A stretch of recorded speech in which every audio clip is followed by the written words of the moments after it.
Good morning, everybody, and welcome to the second episode of the Cover One Golf Podcast. Today, I am joined by Tilt Money, David Tilton, Chris Kepner, producer of Cover One Buffalo, and hopefully, let's cross our fingers, Nate Geary is going to show up with a nice loosened up neck from his chiropractor and ready to golf here this week. So we're expecting Nate here any moment. He's running late like my wife always does. Nate might be my internet wife at this point. You're going to get in trouble, man.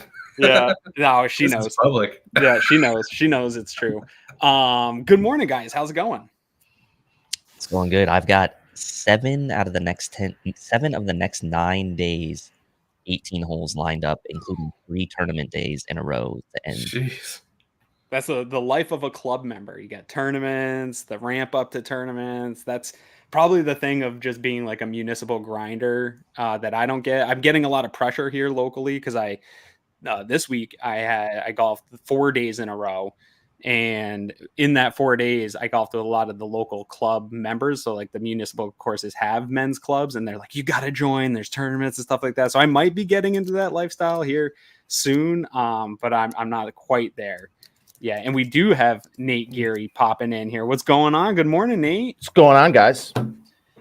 We're just getting started here. We were telling everybody that hopefully you're nice and loosened up and your neck's not too. Oh, I have 4 tee times this weekend, so if I die, I die. If he dies, he dies. That's what Tilt was just saying, that he's pretty much booked up here for the next month, ramping up for a tournament at his club. Yeah, we have. I've got several things coming up. I've got a big trip to Myrtle Beach next month. I'm playing in 100 Holes, which is the charity golf event at Wanaka Country Club in 4 weeks. So I am, spending hours, countless dollars trying to get myself, in a place where I feel like I can play 100 holes of golf, and then 3 days later go play 36 holes a day for 5 straight days in North Carolina. So we'll see how my body reacts to all this. Man, I can't wait till you turn 40. I want to be there for that. I'm not making it to 40. We both know that. Yeah. Speaking of golf clubs, Chris, I want to give a shout out to Chris working behind the scenes here this week. We are in our second episode, and we already have a sponsorship, as you can see on the screen for those watching, those listening. Byrncliff Golf Resort and Banquets is now sponsoring this show. First of all, I got to say, I followed them for a long time on social media. My golf group and I did a Ryder Cup style event last year. And it was 2 weekends, and we picked 2 courses, and one of them we finished in Byrncliff. And so we did North Towns versus South Towns. For those not familiar with Buffalo, there's this weird split between the city of the North Towns and South Towns. And so we split our group up that way. And because it was a Ryder Cup year, we did it. And I encourage anyone that has a golf group with 8 or more buddies, try doing it. Match play is so fun. It got everybody involved. But we finished there, and what a facility they have over there in Byrncliff. And we were out there in the fall, and you could see the rolling hills and the foliage, and the course was just playing fantastic and super challenging. We had some single-digit handicappers that were definitely challenged, but we had some 20 index players that were just enjoying it and loving it. It is a public golf course. It has that country club quality to it. I played at your club this year, Nate, and I felt like the greens were the same quality. Like, I play a lot of municipal courses, and I love a good municipal course and public course, but they're not always the highest quality courses. And so I encourage everybody, if you have a chance, to get out to Byrncliff. But Chris, you closed out this deal and talked to Jean quite a bit here. Tell us a little bit more about this course. Yeah, well, so they've been named the best golf course in News 4's Buffalo's best list. It's pretty close. It's a little more than a half hour south of Buffalo. It's about 15 minutes from East Aurora. It's in a town called Varysburg. If you're ever on your way to like Letchworth Park, it's kind of like down that way. And yeah, I mean, par 72, it's 6,672 yards. It's got a 117 slope. They have a driving range and a mini golf on site. And they're famous for their all-inclusive stay and play packages. They've got a bar and a restaurant right there, hotel rooms, a couple condos. Yeah. They've got a lodge for groups of up to 10 people. So if you want to, get away for the weekend with some friends, it's a great place to do it. That's actually so we're gonna do the Ryder Cup style event again this year. Unfortunately, some of my team is one, I got a guy injured, and one's gonna be moving next year. So my team's breaking up a little bit. So we were talking about going a little big this year and maybe doing the stay and bringing wives and girlfriends and making a kind of a weekend out of it and playing a practice round and then getting our full round in. I think it's a good way. Not everybody can afford the big fancy Myrtle Beach golf trips like our boy Ballin' Nate. Not everyone's here. single without kids. That's right. But you can still get away locally at a place like this. And there's not a lot of places that offer that ability to stay on site, golf a bunch, get some rounds in, have dinner, and not have to leave the facility and get a reasonable golf trip in. So that's cool. Nate, you've played Byrncliff, right? Oh, yeah. It's usually the first and last round of my season every year. And then, there'll be a round or two mixed in the middle. It's usually the first place open. I could tell you it was my first round of golf this year in February. Yeah, I saw the ice on the greens. You're crazy out there. I had a ball. I had a pitching wedge in on number 10, hit the middle of the green, bounce up, and then bounce about 5 to 7 feet in the air, and then bounce off to the green. And so I started playing all my balls to the front of the green and letting them roll up. But that's the great part about that course is it's a unique one where the drainage is so good that even in the winter times and when it's cold or if it's the spring and the ground's thawing out, they can let people get out there and play. And when you're in Western New York, whenever you can find a way to get a November round in or a February or March round in, you're gonna do it. I remember when I got there in February, I was one of the first tee times out. We had a little bit of a frost delay, of course. I mean, it's early in the season. There was, by the time I finished my 9, a line from the starter all the way to the parking lot with golf carts, people getting ready to go out. So it's a popular place because of that. But, kind of what Chris was just talking about too, like 6,600 yards for a public course is pretty long. And it plays pretty long. I mean, there are, several, like, I think, what is it? Is it 6, 7, 8, or maybe it's 7, the par 5, the big dog leg left with you got the sand trap right there on the left-hand side. It's up and it comes down, and you've got all of the hill on the right side. And for me, this year, doesn't play well to my slice. No, it does. It's not good for ready player. If you can hit a draw on that hole, you can get there in 2, and then it's a fun hole. So all the elevated greens though make for such a challenge. You talk about length, and then you add in elevated small greens, and what a challenge for people that are used to playing courses like I play with that are wide open with big flat greens. It's not quite the same. But while we're talking about these holes, quick video here for those watching, those only listening on podcast. I apologize, you don't get to see what a beautiful course. So we got the first 6 holes at Byrncliff here. Take a look.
Sorry, what were you saying, Chris? I cut you off. Oh, no worries. I was just saying we'll put the link in the description for podcast listeners if you want to check out the video. And it's Byrncliff with a Y too, Byrncliff. Yes, and so for more information and to book tee times, go to byrncliff.com. Number is 585-535-7300 to make a tee time. And then Chris, tell us a little bit. Next episode, we should have a bit of a sweepstakes going on through Byrncliff here. Yeah, Byrncliff is really excited about our new partnership here, and they're going to invite some Cover One golf fans out to play the course. So we're going to have a little sweepstakes that we're going to be announcing the details of on the next episode. Awesome. All right, fellas. I know Tilt's got to get running. He has actual work, real life stuff here to do. I got it's a day off here for school, so we'll get right into it here. PGA Championship this past weekend. PGA has taken a lot of flack. Pro golf itself has taken a lot of flack this year. There's not a lot of interest. Numbers are down. It's not exciting. Boy, could this past weekend be anything other than exciting and awesome and riveting and people talking about it. And that had a little bit to do. We got on last week on Friday, and Scotty Scheffler getting arrested definitely helped draw some attention and eyes to the game. But outside of that and the drama of that, going into Sunday, dude, we had 15 players in contention going into a Sunday. And we talked about it a little bit last week. Like, I don't care if it's everybody's 2 under or they're 15 under heading into Sunday. When you've got a bunched up leaderboard of elite dudes, that's going to make for a great weekend of golf. And the PGA Championship delivered what we expect out of majors, which is a lot of guys in contention and a lot of drama all the way to the end. We'll go around the horn here. Nate, we haven't heard from you here yet this year, and we didn't get you on the recap show, or we didn't get you on the preview show. So give us kind of your recap here of that weekend. Super important for golf. It was obviously we've a lot has been made about the relationship between LIV and the PGA Tour, and what's bad, what's good, who's right, who's wrong, all of that stuff. It was a very unifying, which we know 4 times a year we're going to get the best field in golf, and boy did we get that. And listen, I think I said this to you, Aaron, which was, a lot was made about how good Xander Schauffele played. And listen, rightfully so. I mean, he played tremendous golf. I think the 7th golfer in PGA Tour or PGA Championship history to go from, coast to coast, lead every single round. And which isn't always that can be boring feeling to people, but it's like golf. Yeah, right. And I'll say this. Scotty Scheffler played one of the most unbelievable rounds on Sunday that no one will talk about, because he shoots 7 under, puts himself in any other day. If he just hadn't blown up on Saturday, by the way, how important is your caddy? Okay. Right. I mean, that pairing, I talked about it to that. Ted Scott does not get enough credit for the success Scotty's been having. His first over par round in something like 300 rounds of golf or something insane like that. So until yesterday was not a good day for Scotty, but we'll talk about getting arrested probably helped your golf game too. I mean, he said he got to stretch in a jail cell, which was unique for him. So no, what I'll say is I think it brought out just how good golf can be when you have all of its stars. I thought that people talked a lot about the 180 that the golf community has done on Bryson DeChambeau, and I agree. He not only has played some of his best golf in the first 2 majors of this year, but he became sort of like a galvanizing force. I mean, you could tell he was a fan favorite out there. The entertainment value has always been there with Bryson. When you're hitting the ball like Bryson's capable of doing, I mean, hitting an 8-iron 230 yards is absurd. How he's doing it. And I think the maturity that we're starting to see, not just from him as a person off the course, which is, I think, very evident, but the maturity in his game, the risks he isn't taking. And I think that it spoke a lot to where the game has gone since he has left for LIV. He is a different person, as anyone might be when you start to get older and mature. And so I think the story, as much as it was about Xander getting his first major, was a little bit about Bryson and how he's being perceived now. And frankly, the maturity, I mean, you see it, at the end when he's, practicing and warming up, getting ready for a potential playoff. He's the first guy over there to congratulate Xander. The videos of him interacting with the crowd and giving a ball to a fan and making sure that it goes to the kid. Just these little things that you didn't necessarily see or appreciate from, or you can't appreciate because you get to see him 4 times a year now from him. And then I also think the last thing is the absolute fall that we've seen from what I thought going into the start of last season was the world's best player in Jon Rahm. And it's not just that his game is very clearly not there right now. Frustration that I've never seen from Rahm on the course, throwing a club, and you can see how frustrating it is for him not to be a part of the conversation. He should be up there with Xander and Scotty and Bryson, but it's not only that he's not in the conversation, guys. He has found a way to almost become irrelevant. And for someone as good as he had been playing up until his, transition to live, I think is quite a remarkable fall. Yeah.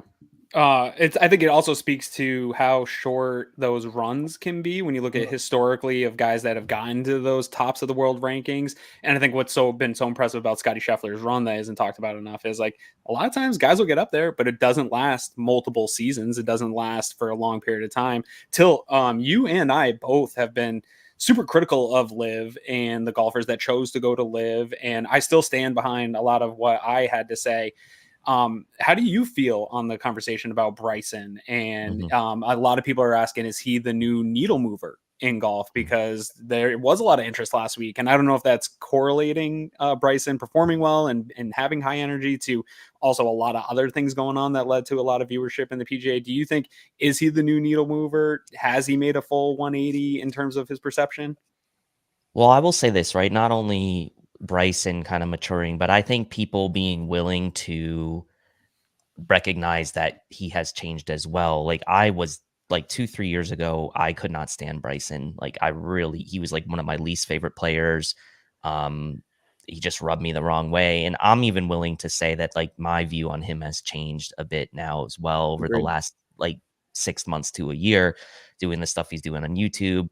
Obviously the entertainment value he brings to the majors now, and look, the fans got behind him, and then the stuff Nate mentioned about his interactions with like the kids and stuff like that. So for me, as a guy who really historically wasn't a big fan of Bryson, like I'm willing to also change and kind of change my opinion of him and the way he's kind of carried himself over the past 6 months to a year. And you kind of contrast that with a guy like Rahm, who just went to Live. It's like not playing well, throwing his clubs around, like not really like the type of guy that you necessarily like. We loved Rahm before he went to Live, and now it's like what happened to him. And it's like kind of Bryson's coming maybe the other way with it a little bit, where yeah, he went to Live.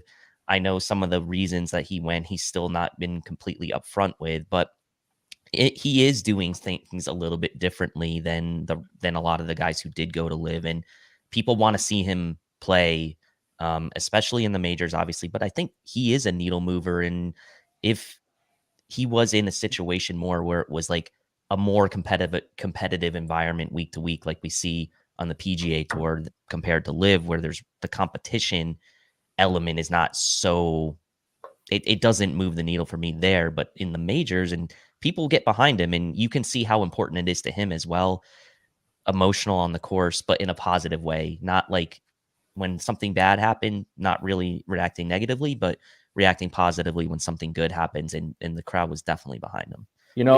If I could add one thing too, well, two things. The whole conversation around Bryson is so dumb. The idea that, the PGA Tour was holding him back from like making YouTube videos or something. And like now he's free and can make all this great content that he wasn't able to make before, as if like he couldn't make. It's such a disingenuous conversation to me about how the PGA Tour was holding him back. I think that is such nonsense. It's a terrible talking point. And then with Rahm too, I think Rahm really thought that he was the final domino, that when I think he was sold a bag of goods that he's going to go take the money and go to Live. And once he does it, then that is going to force the merger that there's no way the PGA Tour is going to be able to overcome Jon Rahm leaving. And I think from I don't know, probably his own, self, like thinking about this is the fact that it hasn't happened. He doesn't really look particularly happy. Doesn't look like a move that he was. He's openly talked about not being able to defend some of his wins last year and not playing in a more competitive environment. He's talked about that.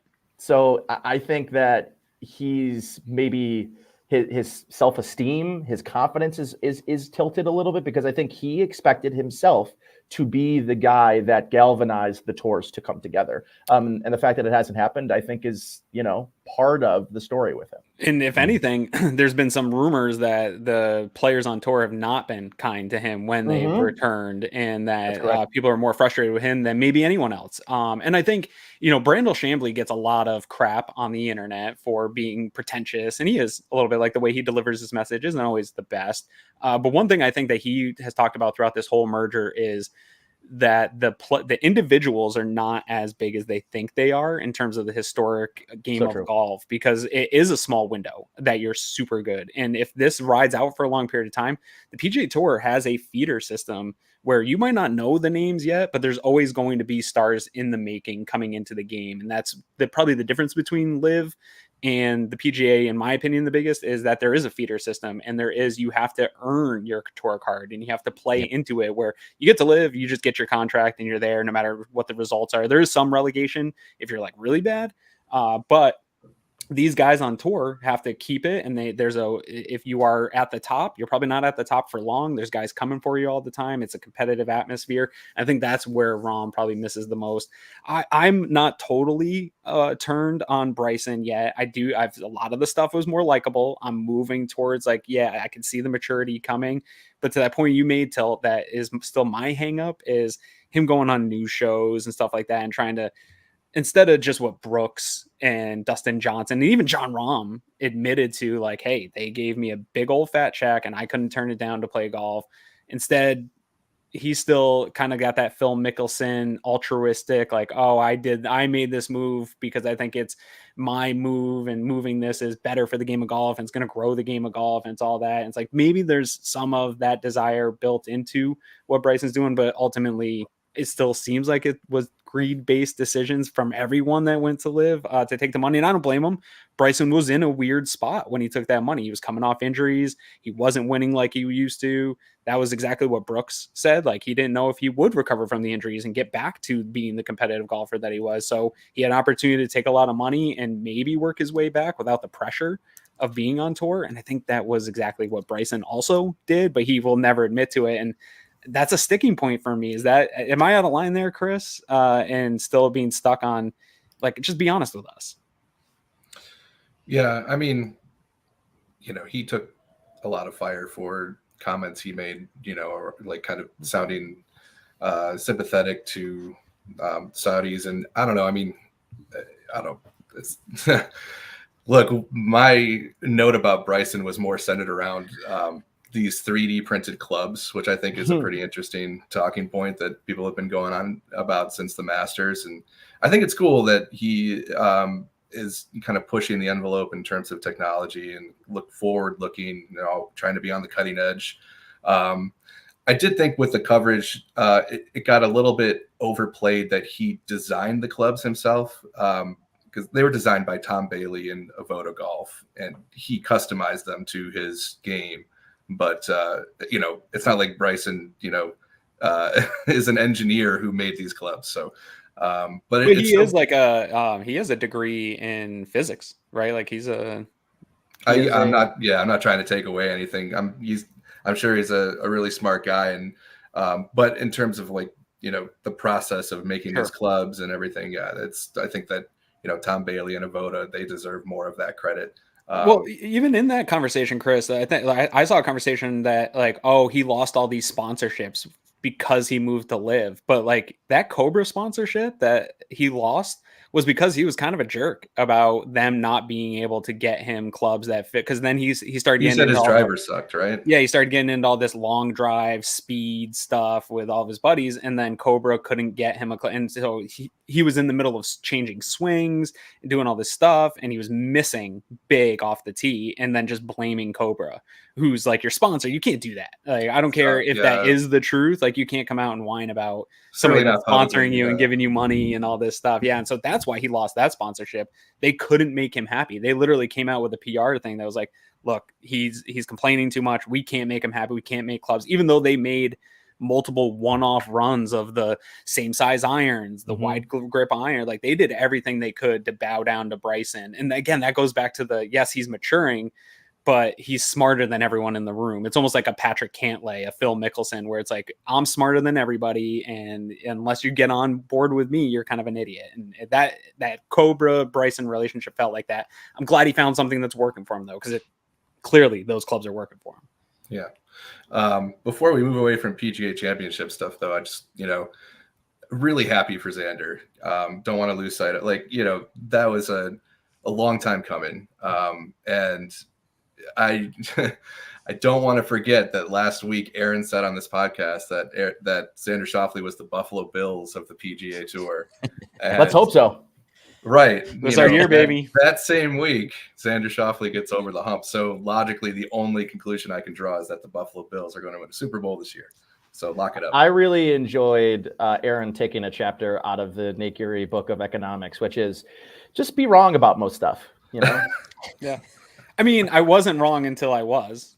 Yeah, also, right. Like he was true. The Buffalo Bills of the PGA. And so I do think, though, like that is why the golf world was so happy. And I know, Tilt, you got to get running here. Any other things you want to add to the conversation about that or this upcoming weekend with stuff going on here before you got to split? Yeah, I'll just say about Xander, right? I mean, he's definitely an easier guy, one of the easier guys to root for. He certainly carried himself well over the years. He finally had that breakthrough.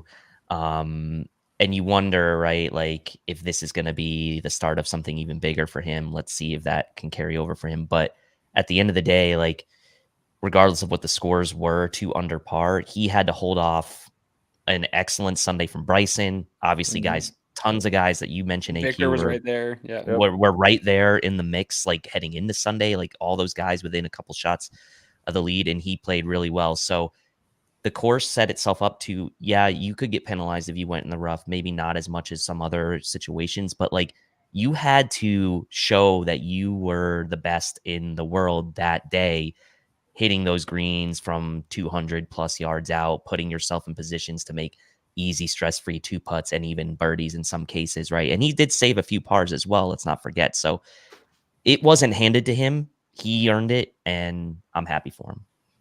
Yeah, no, absolutely. And make sure everybody's following our guy Tilt here. Great golf insight. And obviously, if you're a Bills fan, the Air Raid Hour does a great job every single week. So Tilt, appreciate you, man. I was like wondering, can we move that Byrncliff? Yeah, let's move that so people can see that. So at Tilt Money, if you're listening on the podcast. And appreciate you making time for us today, bud. Thanks. All right. Yeah, it's the thing too about Xander that I think is really, I don't know. Well, Nate, I want to get your opinion real quick. So he talked about that holding off on Sunday. One thing I don't think was getting enough conversation about Sunday, if we start talking about Bryson and his incredible round. And I think a lot of people felt like Xander just kind of played boring golf and kept the lead that he built up. But dude, coming into that 18th hole, hitting into that where he's standing in the sand, right on the lip, that shot, like if you don't play a lot of golf and you're just watching PGA and you see him make that shot, you're like, oh, okay, like that's easy. Holy balls to give that shot. Like he could have easily laid up there and try to just play that hole out. He went for it and he was rewarded and he was able to score on that hole. Talk about the difficulty of a shot. Like if I shoot that shot, errors every, like not even close. That's a hard variation. Shot. Variation of where that shot could go. It wasn't just 18 to me, it was 17. Getting he got in trouble. Unlucky, right? I mean, he is trying to carry a ball 315 or whatever, and it goes 313, hits the lip, comes back in. He ends up finding a way to make par, get to 18. But to me, that shot he got really unlucky on 2 straight tee shots. Mm-hmm. And it felt like the Buffalo Bills. That's the Xander where it's like you can't hold them off. You make a mistake, that's huge. I don't disagree. I thought to myself, man, if he doesn't blow it on 17, holy cow, makes that great chip up, scrambles, makes par. Gets to 18, has that unlucky shot where he's going to be in the sand. He's going to have an awkward lie. You see his back foot slip on the slow motion replay, and he's still able to put the ball exactly where he's trying to. To me, it's the chip and then the putt. To me, the most impressive parts of the entire tournament and his entire performance is you're in your first major, you're what you have to do to win, and you've led for 3 days, and he had a couple of chip shots where he digs the club a little bit. So you're standing over that ball thinking you can't make a mistake, but you also are thinking probably overly conservative. What I can't do is lose this hole. Sure, I could win it, but I can't lose it. I can't chunk this a foot. I can't, and to me, for him to put it in within 5 feet, then hit that putt with the pressure and the understanding of the situation, it was a really great way to get your first major. And I think, for my money, Xander Schauffele has been playing the second best golf in the world of anyone. His iron game is as good as anybody in golf, and he has become an absolute weapon with the driver in his hand. And that has been something that's held him back historically. So yeah, that was, again, I think Tilt said it. He's a very easy guy to root for. Yeah. He's fun. And I think he's great for golf. I also think too, if you look at that leaderboard, obviously Morikawa's fourth round, for Sunday round gets overshadowed because he just couldn't hit birdies. It's good to see Morikawa back as a guy that's playing well, who lost it for a little while, right? Again, you talk about these windows when you're on top. Morikawa looked like he might be the best player in the world, and then really started struggling, started hitting draws when he's a cut player. Hovland talked about potentially pulling out of the tournament altogether. So seeing some of the names that we want to see at the top of the leaderboard with a little momentum, the U.S. Open is going to be an electric factory next month. I got some pushback on the Twitter machine because after this, I said Xander has solidified himself as the second best golfer in the world. He's been there in terms of strokes gained. Data Golf had him as second. Tuger rankings, which ranks also live and PGA players, had him as second. And people were like, no, Rory still is. And Xander, over the last year and a half, 2 years, Xander's more consistent, better. Way more consistent. Doesn't have the wins, but then you win a major, and majors are legacy builders. We talked about that in the preview show. Like, you get that major and it changes everything, changes the whole conversation. Chris, before we switch topics here, though, I do want an opinion. Go at the playoffs last year, the FedEx Cup race, Victor Hovland was looking like he solidified taken over that Jon Rahm number 2 spot and was going to be the number 2 golfer in the world. And then goes into the offseason, makes a swing change. Nate and I had this conversation. I'm trying to make a swing change, and you can take 2 full steps back making a swing change, and that can take a full season and a half. We've seen historically guys in the PGA get up real close to the number 1 ranking, tweak some stuff, dip back down, take a while to get back up.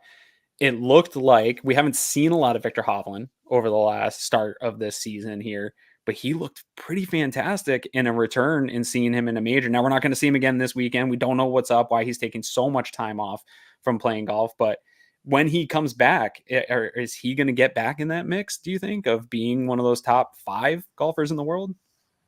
Potentially. Yeah. I mean, top 10, top 15 range. Yeah. At least I think that, I mean, he's young. You've seen the talent out on the course. You think there, he's making changes. There is room for him to, reach an even higher ceiling. But on the other hand, he might kind of plateau somewhere in that, top 25, top 50. You never know. I mean, consistency is tough. That's like the conversation that we're having around Xander, being so consistent here over the last, period of time. And that's not easy to do. I mean, we see it in our own games. Like Aaron, we haven't had a chance to talk about it yet, but Aaron broke 80 for the first time this week. Hell right? Yeah. I was having a good week, guys. Yeah. Until broke yesterday. 80, went back out and shot 39 on 9 holes, right? Yep. The next day. Finished with a couple birds at Audubon. Yeah. Yeah. And then, tough round after that, right? I mean, yes. I'm going to blame the old guys I was playing with, but I mean, I'll blame anything. But yeah, I mean, I'm, it was nice to see Victor Hovland playing well and competing at the end there. And, I'd like to, hopefully he'll be right back in the mix when he, gets back out on the course. Yeah, man. So let's transition to talk about our games a little bit here. Yeah, that's the most challenging thing about golf for me. Before we get into the topic of the day, is that like so I play a lot. I played 4 days this week, and for the first 3 days, I felt like, okay, everything's clicking. I got the conditions are perfect. The ground's hardening up. It's finally feeling like summer golf, which I battled through a bunch of spring golf, which isn't pretty in Western New York to play through spring golf. But those rounds, I felt like were getting me in a good spot for when conditions opened up, that I'd be playing better. And it showed like it was. My scores are going lower. My index is dropping. I'm hitting it further. I'm doing all the things that I've been training to do. And then I go out yesterday and just post a wildly inaccurate round. I was all over the place. I was spitting the ball all over the place. The putts that I had been, the reads that I was getting just weren't falling. And that switch can shift so quick. Like, I'm going to hope to get it back here. I'm going to go to the range tonight and work on some of that club path stuff that I was having. But that switch in golf can go from feeling on top of the world, feeling like everything's clicking, to feeling like you've lost it all in a day. And for me, I feel like that's the most frustrating. Like, I try to stay not frustrated with the game. I try to make it so that like things feel good. And even if I'm shooting a bad round, I'm just happy to be golfing. But with how much work I put in and how much I play, to go from like feeling great to not great is just like, I was up all night last night trying to figure out what was wrong with my game. How do you battle that, Nate? You're a good golfer. Funny. I'm thinking of that one meme where it's like the wife, I wonder what he's thinking about. Yeah. And it's just you, like, man, I can't believe I double bogeyed 13, Yeah. That is, dude. On 9, I was thinking about, I had a 9. He's probably thinking about other women. I can't on hole 9 yesterday. I had an okay drive. It was only like 225, but then my hybrid, I freaking cranked the thing like 220, and I went over the green. But then I duffed a chip. I had a chip twice to get on, and then I 3-putt. And it was just like the whole thing fell apart. My whole brain just like stopped working. I couldn't stop thinking about that hole. Like, it bled into the next 9. It made for a tough day.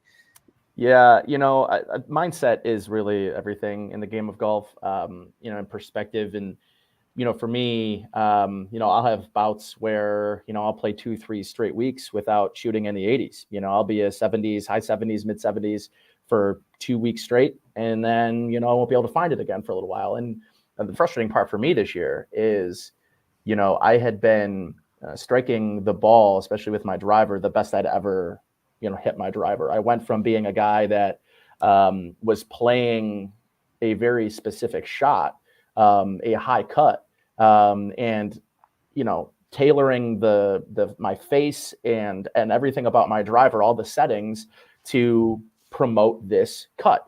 But what it did was created, when I hit my miss and I hit a cut, was a slice. And not only that, but when you play a course that is tight, that you can't start the ball left. I'm thinking of number 2 at Craigburn for me, is a hole that is A, very difficult, but B, when you're hitting a cut, and you're trying to hit middle of fairways, you have to start the ball, 15, 20 feet left of the fairway, and then let it come back over. So for me this winter, it was a very calculated, I need to get spin off of my drive. So I changed drivers from a Titleist TSI 4 to a Callaway Paradigm, and the difference in spin for me has been huge. And then I get out there, I change my shaft, and the shaft then starts creating a little bit more, instead of a cut, more of a straight shot. And then I started working on flattening my backswing, coming from inside of the ball instead of outside of the ball. Then I started hitting high draws, baby draws, and before I injured myself, the round that I felt like I injured myself in, I was hitting bombs. I mean, I was carrying the ball 285, 290. Things I've never, I was playing approach shots at my club from places I'd never played approach shots from, with flip wedges in on long par 4s. And it's a different game when you're playing like that, especially for me, someone who has all the other pieces of their game together except off the tee box. So yeah, a lot of it's mindset driven, but I think making sure you keep that mindset. And I played last Sunday for the first time in weeks, and I could not hit my driver. My arm still was feeling a little dead, and I just couldn't really turn around the ball. And I'm really looking forward to start getting some practice back in my game. And that's what I'll be doing a lot this weekend. So I think it's just keeping that mindset and knowing that you're going to go through these spurts of, man, I'm hitting my driver really well. shit, now I'm not hitting my irons as well. Or now my short game, I'm chunking. When you finally put that all together, the reason we're all amateurs, the reasons why we're not, playing professionally is it's really hard to put all phases of your game together. And you can, and you will at times. And that's the frustrating part about golf. Well, especially for 18 holes. Like, you might be able to throw it together for 4, but doing it for a full round's tough. Chris, this is probably one of the most interesting conversations that we've had in DMs and offline. You were talking in terms of like strokes gained and stuff like that. We all have Arcos, we're all using it, so we get to get some really interesting insight into how our games are looking. And I had a couple bomb drives on that big round that I had, which led you to kind of talk about gaining distance, gaining swing speed, things like that. Do you want to kind of go into where you're at with trying to do that? It's funny because when I look at my Arcos stats, and I've only been using it for 7 rounds so far. So, it's kind of a small sample size still, but driving is it's my second best area after putting. I'm losing just under a stroke there against my target handicap. What's your target? 20. Okay. Yeah. So, my short game is probably where I should be devoting more attention, but I also know that I have a slow swing speed. And that's partly because I've worked so much, especially over the last year, to kind of like define that path and get more consistency in terms of having the right swing path and getting the ball to go where I want it to. And now that I'm kind of getting to that point where I feel like I have that consistency, I want to ramp it up and kind of see if I can pump up the swing speed to get the ball to go further, because we know that, if you're hitting longer off the tee, like Nate was just talking about, you're putting yourself into a better position to score, to get, on the green in regulation and to, make par or, even like a bogey, which for me would be great right now. But so great, man. Yeah, exactly. So yeah, I mean, I'm kind of like, I'm looking for ways to increase that swing speed and get more, more distance. So I'm curious to know, what you guys think, if there's any strategies that you've employed in the past to address that particular area of your games. Real quick, Nate's going to have a lot of good information on getting there because he's worked more at that. But I just want to say, in terms of, this is a conversation that we had it last week, that I have continuously online.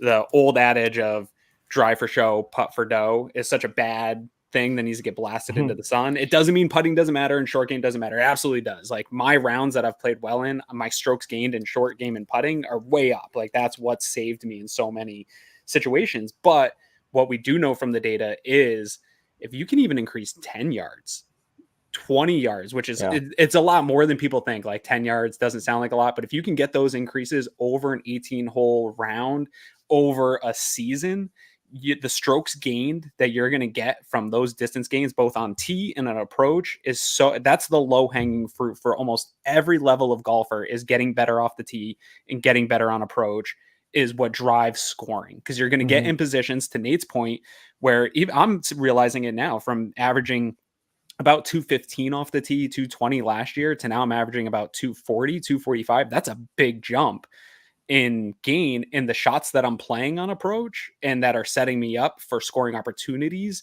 is night and day from where I was a year ago. And so you say I got to work on that short game more, and I'm not saying it's not important. You definitely should. But if you can even add 10, 15 yards off the tee, it's going to just give you, we're not good long iron players. We're not good from 200 yards out. Like, no recreational golfers are. So if you can get yourself playing a 7 iron, even a 6 iron, off those spots, you're going to be in a spot where I got to use like a 3-wood off of the fairway, right? It's like half the time it's going like 100 yards. Yeah, one thing I notice about higher handicappers is they actually struggle to hit off fairway more than they do out of rough. My dad's this way. My dad's hitting a hybrid from 140 yards, right? But he's pretty consistent. He hits the same shot. He's going to get the ball in the air. Where he struggles is on those approaches off of the short stuff.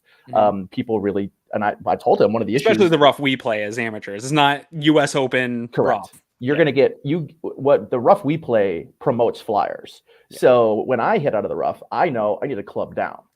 Because if I've got 140 yards, that's normally like a full pitching wedge for me. I know I'm going to gap wedge because I am going to fly the ball out of that lie. To me, though, driving the ball is obviously a very important aspect to the game. So where I was going with the higher handicap thing is there's this idea that I need to slow down and I need to make sure I'm accurate and I stay on the fairway. I think that's a little overrated, especially if you're playing municipal courses. You're not going to get a lot of problems. You're not going to have a ton of trees. Country clubs are different. Like for me, I know that I would rather be 250 in the middle of the fairway than 275, 290 left or right, where I've got to then punch and then try to scramble and make par. So the area that I think amateurs struggle the most in is thinking that swing speed is everything, that I need to generate more speed. I need to swing harder. I don't necessarily agree with that with distance. I think, Chris, you're on the right path in that, to me, if you want to gain distance, hit the center of the face more. To me, if you want to, have a 7-iron in instead of a 4-iron or a hybrid in, hit the center of the face. Don't toe it. Don't heel it. And that's easy to say. But if you work more on, creating a swing that's you can replicate more and more. And even if you shorten your swing and you're losing some swing speed, but you can find the center of the face more. The clubs nowadays are designed with so many different sweet spots. Like the new Callaway club has like 5 sweet spots on the face. But for me, I can toe it and I can get away with it because I'm, swinging the club at 114 miles per hour or whatever it is, right? And my ball speed's somewhere between like 160, 165, 170, which is a pretty high ball speed. Bryson's hitting at 200, but whatever.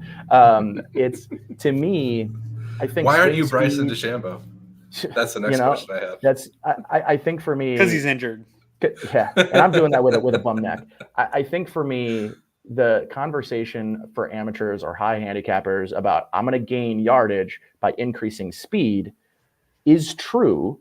I think it's the wrong thing to look at if you are not a guy that's swinging the club or getting ball speeds in the 155 to 165, 170 range, because those are the guys that are going to hit the ball 300 yards. The guys that are hitting it at 125, 130, you can still hit the ball 250. If you find the center of the face. So that's always, and I also think club fitting is arguably the most important thing you can do. Even if it's just for your driver, go to your local club pro, go to your local, we have, woods to wedges here in Western New York at the Dome. You can go to Golf Galaxy. You could go to Club Champion. Club Champion. Right? I had a great experience at Club Champion. I think finding the right club and finding the right head for you, or the right shaft and then the right club head for you with the driver, will make or break your ability to make sure that you're, because if you're maximizing the current, if you're a toe bias, you want to make sure you're into a club that has extra sweet spots near the toe. If you're a heel bias, you want to make sure that you're not buying a club that has weighted towards the toe, because then you'll be hitting all sorts of crazy swing shots. So it's making sure that you have the right face for the right shot that you have and the club speed that you have with the right shaft, and understanding where you want the bend in your shaft to be. Do you want it to be near the hands? Do you want it to be in the middle of the shaft? Do you want it to be at the end of the shaft? These are all things that it sounds like, Nate, 6 handicap, but you'd be surprised that if you're a 25 handicap and you've got the right flex at the right place on your shaft, it'll help promote hitting the ball in the center of the face way more. I think I'm a decent example of it, though. I started the year at an 18. I hovered in the 20s almost all season last season, and when got fitted. Also, though, I went from 30-year-old clubs to newer clubs, so that is going to be a big jump. But for me to miss now, I've got to swing pretty poorly. Like, I really have to make bad contact off the toe. There's so much sweet spot. There's so much forgiveness in these clubs. I do agree with Nate. Like, when the bomb drives that I've had this year, where a bomb drive for me is pushing 280 to 290, which I've gotten almost every round. I get one. I'm not swinging my hardest on those drives. It is just a good path, making center contact, and the ball's just taking off, and I'm not losing yardage from a slice, from the ball going in a different direction and that speed dying midair. And so I do agree with that. And even the guys that work on their swing speed in the PGAs, and we're not PGA pros, those guys will work on it, they'll train on it, but they're never pulling out full 100% swings. They're swinging 75 to 80%. And so where I will push back, Nate, I do think all golfers, if you're trying to improve, especially in terms of like stamina and speed, I do think everyone should be working towards increasing their capability of swing speed. Sure. But that doesn't need, you don't need to get, in my opinion, the stack systems. Those are all great. I'm not knocking any of these systems, but you don't need to go into some like big training regimen to increase speed. For me, I think the things that are low hanging fruit for every level of golfer, and this is going to help you just in your general life, is I would follow a guy like Mike Carroll at Fit for Golf, where he has super basic exercises, squats, lunges, push-ups, things like that, where you're just gonna, one, you're gonna get healthier as a human being, but two, these are the muscles and things like that you're gonna use over an 18-hole round, which is, it's hard to generate swings consistently for 18 rounds without your muscles starting to tire out, especially as it gets warmer. I've been taking on a lot of that, and I've felt it. I've really felt a difference in my ability to turn my hips, flexibility, stretching out, doing some of those things, dynamic warm-ups before you get into a round, and just having your body in a position to be able to replicate, work on the path, do all those things, but being able to replicate that over and over again. You're not going to hit driver 18 times, but you're going to hit it 12, 13 times a round, and being able to do that. Like, it sounds silly, like, oh, I can just go out and hit my drive, I go to the driving range, I hit 50 balls or whatever like that. Doing it on course and maintaining that stamina, and then that allows your body to, that now if you're hitting at 60%, 70%, that 70% is a lot higher if you're adding some muscle, adding some strength, adding some ability to have rotation to that swing. You're going to get more out of it that way. And then you don't have to go and purchase any of these aids and things like that. And it's all stuff anybody can do. You don't need a gym to do squats, Right. Like you can grab something that's 10 pounds and add a little bit of a weight to it. You can do push-ups. Like, these are all things that anyone at any fitness level, even if it's just starting out with 10 squats a day and then ramping up from there, like, any bit is going to help you no matter where your fitness level is at. So I would say that's, for me in my game, I've seen the biggest results of getting in better shape and trying to exercise when I'm not playing, and making my exercise about golf. And there's a ton of great accounts. I'll share with you guys. I have one of those Instagram lists where you can save reels and stuff of guys that only train for golf and the exercises that they offer. And I really think for me this year, in adding consistency and length and the ability to grind through an 18-hole round in the heat, that's been the number one thing for me in adding all those into my game. I think the one thing that what you're talking about, but you didn't say, but I'll say it as a point of confirming what I'm saying while agreeing with you, which is, if your 60, 70, 80% swing can be faster than it was before, you can still create more speed while hitting the center of the face. Yeah. And that's how you're going to win. To me, there are very few times I'm pulling out my 100% swing. But I think that's what people think when they hear about swing speed and they see Bryson on YouTube, harder. is that you just have to freaking crank. And that's where everything goes wrong for me. When I start forcing it, my dispersion's all over the place. It's funny though, when I dip, when I get to like my 50%, I'm like, hey, this is between clubs, my 100-yard shot. It's the worst shot I have is my 100-yard shot. I try to avoid 100-yard shot. I'd rather have 130 than 100. And part of the reason is I just have a gap in my clubs right now. I'm getting new wedges, luckily. But there I'm like, do I take a gap wedge and try to hit it 50%? That's really where I lose my accuracy. I'll hosel it, trying to slow down my swing to 50%.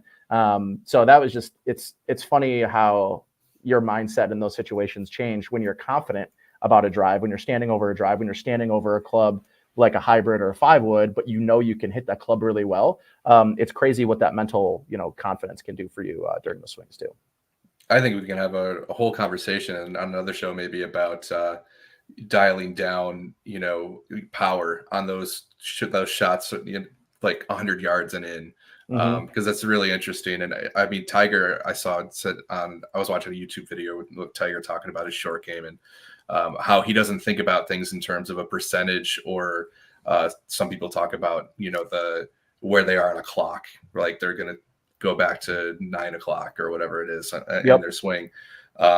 For him, it's all about the feel in his hands. And like, it's just really interesting to me, like the different approaches, because I find that that's one of the hardest parts of the game. But anyway, in terms of power, like you see, I've heard people say that, you go to a driving range hit a few drives like you normally would on the course, 5 or 10 balls like that, and then dial up and try to hit some like as hard as you can, and see, kind of like training yourself to like see how far you can push that speed. But maybe that'll have a result on the course. I'm not sure. I certainly know that I don't have the confidence to do that on the course yet, where I'm like, my, like, even more than my sort of comfortable swing. Like, I don't feel comfortable yet on the course, even going above that. So I'm trying to, I think a lot of it is going to be to just kind of getting to the range, hitting more balls, and seeing like where I can push that comfort level to. I think also, that's a great. Don't be afraid to hit bad shots in a round. I think also matters. Yeah, and I was going to say that too. Like, I think that's a good approach at the range. I see too many I spend a lot of time at ranges. I see too many golfers having self-conscious feelings at the range when things aren't going well. When I'm at the range, I don't want to be looking like the best golfer at the range, because I want to be testing things. I'm trying to add things to my game, and I'm expecting the ball to be all over the place. I'm swinging too hard to try to max out. Like, how high can I get? I'm changing some club face. I'm working on stuff. And I think the best golfers, it doesn't look great when they're at the range, because they're trying some stuff, unless you're like pre-round doing some range and you want to get into your groove. But yeah, and the golf course is a place to practice. Like, that's why I play so many rounds. Is I'm not playing competitively. Like, I'm not playing for money. I'm not playing for tournament. I'm playing to get better. And so there's some of that too, where you want to push yourself. But I do think your point there, Chris, at the range is a great place. And swing speed does matter. I don't want it to sound like this stuff doesn't matter. There's a huge correlation with swing speed and distance and people's ability to generate distance. And we know distance leads to scoring. There's a ton of great content out there. Hack It Out Golf Podcast has a bunch. The Sweet Spot, those are available on all your podcast apps. And they have had on guys that have broken this down in terms of studies. Sasha McKenzie from the Stack system basically has like a doctrine in swing speed. And you can really refine it. And some of it is overload training. So training with heavier type stuff like the Stack, underload training, getting your body to feel consistent reps. We know how muscles work. We know how fast twitch and slow twitch muscles work. So swinging as fast as you can is going to create some memory in your muscles. And when you need to pull it out, you can do it a little bit better. So I think those methods are good, and don't be scared to miss while you're learning it. So if you get to the range and you're swinging as hard as you can and you duff one and it's a worm burner across, like, don't care what the guy next to you is thinking about that. And don't take advice. Somebody's going to try to come and give you advice on the range and tell them to screw off. You don't want to hear it. Also, Chubbs Peterson isn't going to show up and invite you to, join the next PGA event while you're hitting balls at the range. Yeah. And I don't know about you, Nate, but I think I know the answer to this. Pat Moran, good friend of ours at Cover One, his son is getting into golf and is a real top athlete. He played some college football. He was in Florida playing great football, and he just started getting into golf. Loves it. Has only played around. Pat's been having a conversation with me about like, hey, I want to buy him these training aids. I want to buy him a rangefinder. Like, he's a dad. He wants to encourage his son and get him better.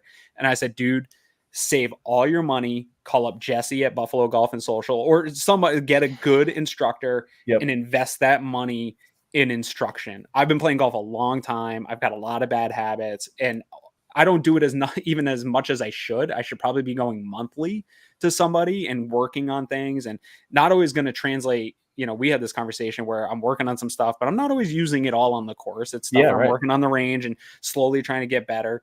But you got to work with a professional that knows what they're doing. I encourage everyone, like, if you want to increase, whether it's swing speed, accuracy, whatever parts of your game, work with an instructor that's going to be honest and give you honest feedback. If you just go to the range and you're doing all the wrong things, you're not going to get it. You're just going to do the wrong things more often. You're not going to get better. Yeah. I mean, what do you see when you're watching PGA Tour? Yeah. Every single one of those guys has their coach watching every single multiple coaches. Yeah. So instruction, I think, and there are so many great instructors in Western New York and everywhere. Go to your local PGA, chapter. Western New York PGA here is fantastic. There are so many great instructors.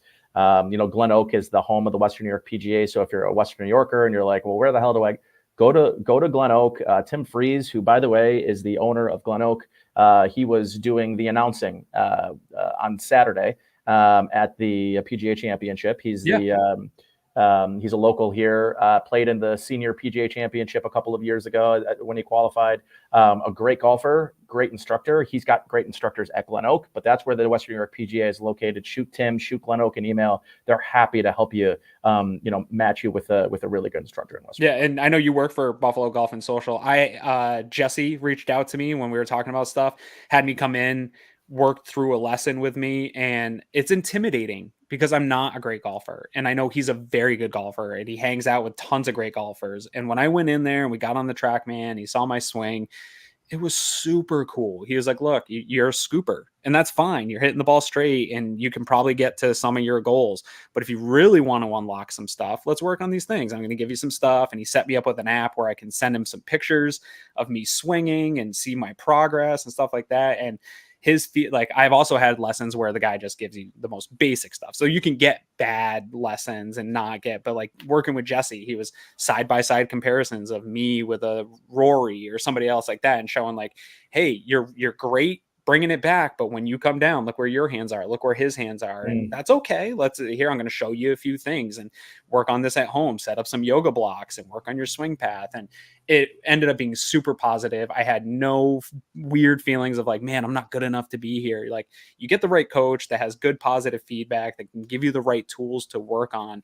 And you're almost going to guaranteed get better in your game. And so I think everybody should really take advantage of a PGA Pro or a place like Buffalo Golf and Social Stroke Lab to work on your game and get better. And it should be part of a consistent maintenance plan. It's not like, oh, I'm going to get one lesson and then I'm going to go out. It's something you probably have to do. Find a good coach that you like working with and consistently recheck in with that person middle of the season, stuff like that, to make sure that you're not falling back into old habits, things like that. We've got to wrap up here because I got to go play with my kids a little bit. I'm thinking about getting them over to Audubon today, the Audubon par 3, and see if we can smack. That's where I grew up on. It's going to be fun. So before we wrap up, what do you guys? When's your next golf coming up, and when's everybody getting back out here? Chris, when are you going to be getting back out? Just under 2 hours. You look ready for it. Yeah, we're playing 9. Yeah, nice. Yeah, and I'm excited. As we wrap up. We do not have time to talk about it right now, but I just want to say, like, Nelly Korda and what she's been doing on the LPGA, like, it is just unfreaking real. And you should spend some time on another episode just kind of diving into that. And I thought it was pretty impressive that Bernhard Langer is playing in the senior PGA championship right now, 3 months removed from an Achilles rupture. Like, that's 66 years old. That's pretty impressive stuff. But yeah, I'm looking forward to playing a few holes today, and maybe this weekend if the weather holds out. But it doesn't look like it's going to. So we'll see. Nate, what about you? You're getting out 3 hours for me, 4 hours. I am going to play practice round today, and then I got Friday or Saturday, Sunday, Monday. We do games at our club, so there'll be a blind 2-man, a blind draw. 2-man best ball skins games that we'll do at the club. So throw $20 in, hopefully win a little bit of money. But I'm not really too worried about what I'm scoring this weekend. My goal is get through the weekend, hit some good shots, feel good, and enjoy being out there again. So. Yeah. More importantly is, when are we gonna get together, Nate? We're not far from each other. Soon. Your injury's been dodging me. I've been playing a lot of golf. I'm out there. Maybe we'll set up a time at Byrncliff. I'll drive up and meet you guys there. I would love that. Yeah. A little C1 get together. I'm into that. Yeah. I'm a little nervous. We've got a tee time in my group. I haven't gotten to play with my group a lot this year. It's been iffy weather on weekends, things like that. We haven't gotten out early here this spring. They got out last week at Beaver Island. I had to pass on that one. I was not going to go out there with them for that. And then we have a tee time set for Audubon on Monday, but Monday is not looking good. It's looking squirrely here. And my group hates playing in the rain. If any of my group's watching, afternoon. These guys looks like a three-hour window of rain. And as you know, when you're a golfer in Western New York, you also are a part-time meteorologist. Yeah, it looks like between 1 and 3, there's a chance for some rain, but it's not much. It's like 0.03. We have this conversation. You should see my text group when they're like, wow, they canceled a round at Audubon a few weeks ago, and it was like 0.01 inches of rain coming in. And Guys, that's a sprinkle. I know. I was like, guys, that's drizzling, dude. I'm ready. Like, I'll play in some drizzle. My thing is, as long as there's not puddling water anywhere, I'm playing. It's an added challenge, or storm. Like, if there's chance of lightning, I'm definitely not going to be out there. But if it's just a drizzle for a couple hours in the middle of a round, I'll be out there. Yeah, I'm out there. I got an umbrella. I'm good to go. So hopefully we get to go play, and I get to update you guys on my full round at Audubon with my group. I'd be excited to get out there. And until then, I think we are done for the day here, fellas. I appreciate you coming on, joining me. I hope you get a chance to enjoy the Charles Schwab. I'm watching it right now. Charlie Hoffman already lost his first place. He was in T1 going into the day. He's down to T8. Scotty's making a move here. So hope everybody gets a chance to enjoy some golf on this Memorial Day weekend. Again, shout out to Byrncliff Golf Resorts and Banquets for sponsoring us. If you are looking to golf this weekend, get a hold of them. Again, byrncliff.com, or you can call them at 585-535-7300. Book a tee time. Get your group out there. Go enjoy their facilities. And other than that, guys, I hope you have a great weekend, and we are out.